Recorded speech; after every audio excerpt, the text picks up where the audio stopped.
હારીજ શહેરની અંદર સામાજિક સમરસતા મંચ ગુજરાતના નેજા હેઠળ હારીજ મામલતદાર આવેદનપત્ર આપવામાં આવ્યું હતું, જેમાં શ્રીમદ ભાગવત ગીતાના જ્ઞાનને પાઠ્યપુસ્તકોમાં સમાવવામાં આવ્યું છે, જેના કેટલાક વિરોધ કરી રહ્યા છે, ત્યારે તેને વખોડવામાં પણ આવ્યો હતો અને પાઠ્યપુસ્તકોમાં શ્રીમદ ભાગવત ગીતાના અભ્યાસક્રમને સમર્થન આપ્યું હતું। ગુજરાતની શાળાઓના પાઠ્યપુસ્તકોમાં શિક્ષણ વિભાગ દ્વારા હિન્દુ ધર્મના પવિત્ર ગ્રંથિ શ્રીમદ ભગવદ્ ગીતાના પાઠોનો સમાવેશ કરવામાં આવ્યો છે, ત્યારે કેટલાક ધર્મ વિરોધી અને દેશ વિરોધી સંગઠનોએ પાઠ્યક્રમમાંથી શ્રીમદ ભાગવદ્ ગીતાના પાઠને દૂર કરવા માટે વિવિધ જિલ્લા તથા તાલુકાઓમાં આવેદનપત્ર આપીને દૂર કરવાની માંગ કરાઈ હતી। ત્યારે તેના વિરોધમાં અને શ્રીમદ ભગવદ્ ગીતાના સમર્થનમાં હારીજ ખાતે સામાજિક સમરસતા મંચ ગુજરાતના નેજા હેઠળ તમામ હિન્દુ ધર્મના લોકો તેમજ સાધુ સંતો એકઠા થયા હતા। ત્યારબાદ સૂત્રોચ્ચાર કર્યા હતા। હારીજ મામલતદારને આવેદનપત્ર સુપરત કર્યું હતું, તેમજ હારીજના તાલુકા ગ્રામ્ય વિસ્તારમાંથી આવેદનપત્ર આપવામાં આવ્યા હતા। તમામ હાજર લોકો 30 તારીખ સુધીમાં દરેક ગામમાંથી આવેદનપત્ર આપવાની સૂચના પણ આપવામાં આવી હતી।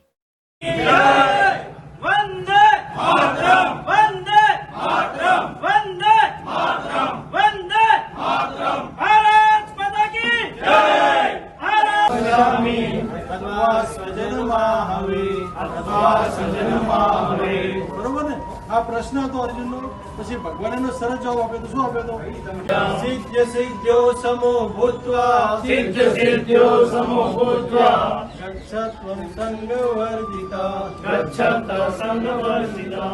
આપણો હિન્દુ ધર્મ જે ધર્મતાને રક્ષણ માટે પહેલી તો આપણે ધર્મની સેવા, ગૌ રક્ષા, બીજું આપણે ધર્મનું રક્ષણ કરવું, આપણો ધર્મને આધીન બીજા ધર્મો આપણા ધર્મની ઉપર વધી ગયા તો આપણે હિન્દુ ધર્મને આપણે કાળજી રાખી અને ધ્યાનમાં દઈને દરેક હિન્દુ ભાઈને મારી નમ્ર વિનંતી।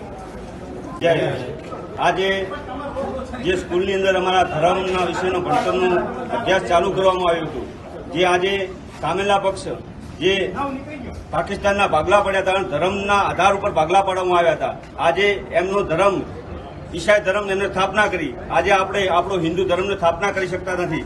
આજે સ્કૂલની અંદર આપણા બાળકને આપણે હિન્દુ ધર્મનું પુસ્તક પઢાવી શકતા નથી, જેથી કરી ઈસાઈઓ, ખ્રિસ્તીઓ દરેક એમના ધર્મના પુસ્તક પોતાના બાળકને ભણાવી શકે છે, પણ આપણે હિન્દુ ધર્મ જ એક એવો છે કે જેની અંદર આપણે આપણા ધર્મના પુસ્તક આપણા બાળકને ભણાવી શકતા નથી, જેથી કરી અને આપણે સનાતન ધર્મને જે અત્યારે હાલ નષ્ટ થવાની હાવ કગાર ઉપર આવી ગઈ છે। દેશ તો ઘણો મોટો છે, પણ આપણું સંસ્કૃત જે મેન ગણાતું હતું, આજે સંસ્કૃતને કોઈ પણ વિષયને કોઈ અત્યારે લેતા નથી અને સંસ્કૃત આપણું ભણાવવામાં આવતું નથી, જેથી કરી અને આપણા છોકરાને અંદર સંસ્કાર અને આપણા ધર્મ વિશેનું ઓછું જ્ઞાન મેળવવામાં આવે છે, જેથી કરીને આજે બીજા લોકો સામે પક્ષવાળા આપણા ધર્મનો વિરોધ કરી રહ્યા છે, જેથી કરીને આ વિરોધ ના થવો જોઈએ, અમારા ધર્મની જાગૃતતા આવી જોઈએ। એના માટે જય ભારત, જય હિન્દ। આજે હારીજ નગરમાં હિન્દુ સમાજ દ્વારા હારીજ મામલતદાર કચેરીએ શ્રીમદ ભગવદ્ ગીતાનો અભ્યાસક્રમ જે શાળાઓમાં દાખલ કરવામાં આવ્યો છે એના સમર્થન માટે સમગ્ર હિન્દુ સમાજ હારીજની મામલતદાર કચેરી આવેદનપત્ર આપવા માટે એકત્ર થયો હતો। અને સ્વાભાવિક જ છે કે આ દેશની અંદર વર્તમાન સમયમાં અનેક પ્રકારની નિરાશાઓ, હતાશાઓથી ઘેરાયેલું વિદ્યાર્થી જીવન છે, ત્યારે આ શ્રીમદ ભગવદ્ ગીતામાંથી વિદ્યાર્થીઓને સ્વાભાવિક જ પ્રેરણા મળશે એક જીવન જીવવાની, સારું જીવન જીવવાની, એ લોકોનું જીવન ઘડતર થાય અને જીવનમાં ક્યારેય નિરાશ ના થાય, એ પ્રકારનું આપણે સૌ જાણીએ છીએ કે શ્રીમદ ભગવદ્ ગીતાનો ભગવાનનો એ ઉદ્દેશ છે, તો આને ચોક્કસ અભ્યાસક્રમમાં સામેલ કરવો પડે। અર્જુન પણ જ્યારે યુદ્ધના મેદાનમાં નિરાશ થઈ ગયો ત્યારે એણે ભગવાનને કહ્યું હતું કે નિમિત્તાની ચ પશ્યામી વિપરીતાની કેશવ ન ચ શ્રેયનું પશ્યામી હત્વા સ્વજન માહવે, ત્યારે ભગવાને એને આપી દે હોશ આપી દઈને કહ્યું હતું કે યોગસ્થ કુરુ કર્માણી સંગની તત્વા ધનંજય સિદ્ધ સિદ્ધ્યો સમો ભૂતવા સમર્પમ યોગ ઉચ્યતે।